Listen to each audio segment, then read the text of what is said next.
The sunlight's out again. I think it's safe to say no more snow in the immediate future. And what's going on today? I guess it was kind of interesting reading this one. It's a continuation of all that story of the US Reaper drone, I guess, getting hit by the Russian fighter jet. It depends on what you're reading, what source. You're either saying it's a catastrophe, or in this case, they're kind of celebrating it. It was kind of weird to, I guess, think about. This one says, Russia to award pilots involved in US drone incident. Russia's defense ministry says fighter pilots involved in an incident with a US drone that resulted in its crash will be given state awards. Moscow fighter pilots involved in an incident with a US drone that resulted in its crash will be given state awards, the defense ministry announced Friday. The move appears to signal Moscow's intention to adopt a more aggressive stance toward future US surveillance flights. The US military said it ditched the Air Force MQ-9 Reaper in the Black Sea on Tuesday after a pair of Russian fighter jets dumped fuel on the surveillance drone, and then one of them struck its propeller while it was flying in the international airspace. Moscow has denied that its warplanes hit the drone, alleging that it crashed while making a sharp maneuver. It said that its aircraft reacted to a violation of a no-flight zone Russia has established in the area near Crimea amid the fighting in Ukraine. So kind of an interesting, I guess, argument of technicality and airspace rules. Although one thing funny to think about here too, with the over-the-top regulations of drones and manned aircraft, usually the rules are, hey, you're flying a drone, it's always your fault, you get it out of the way. If you hit like the aircraft, it's your responsibility, I guess, in terms of liability and all that. So would that be the case here?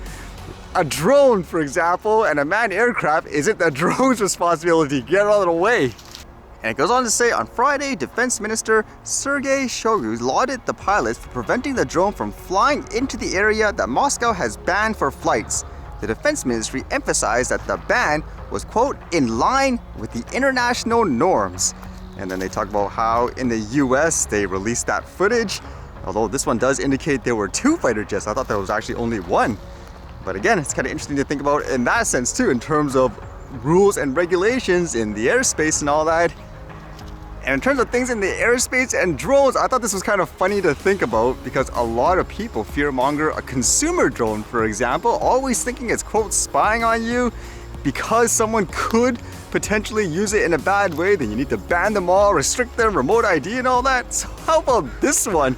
You've heard a lot of stories of people using drones to drop items into prisons and stuff like that. This one says, pigeons being used in aerial contraband attacks of drugs and weapons at BC prisons.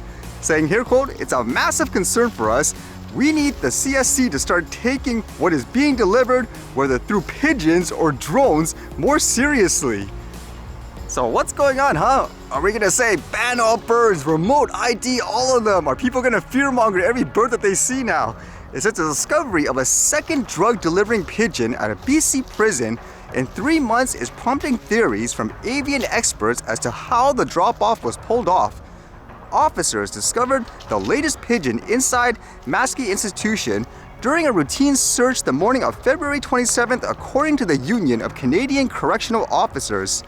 The makeshift backpack it was carrying, which appeared to be made from a blue fabric similar to the prisoner's clothing, was empty. Unlike the one found full of crystal meth on the grounds of Abbotsford's Pacific Institution in late December, homing pigeons rose in renown for delivering key messages across war lines during the First and Second World Wars by flying to, quote, home lofts after being transported long distances. While police are still investigating how inmates pulled off the job in Abbotsford, avian experts in Metro Vancouver have outlined two possible ways. So the first theory is they somehow, I guess, made the pigeons think the prison is their home. So if you take it away, put something on it, I guess it will fly back. It says inmates would have had to be providing the birds with food and water, either from the window of their cell or a garden shed they visited every day, said Kaplan, a Maple Ridge resident who owns more than a dozen homing pigeons. Typically, trainers perch month-old baby birds on a landing board outside their loft. It says they start with the little circles, but before you know it, they take off and fly all around within 3 months. That's when we begin transporting them to distances of up to 400 kilometers away. Again, this is just kind of funny to think about in contrast with things like the drones. Are we going to say, for example, ban all birds and pigeons and stuff now too? Are people going to be over the top? I doubt they will, but again, it's interesting to think about.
Alright, see you guys later.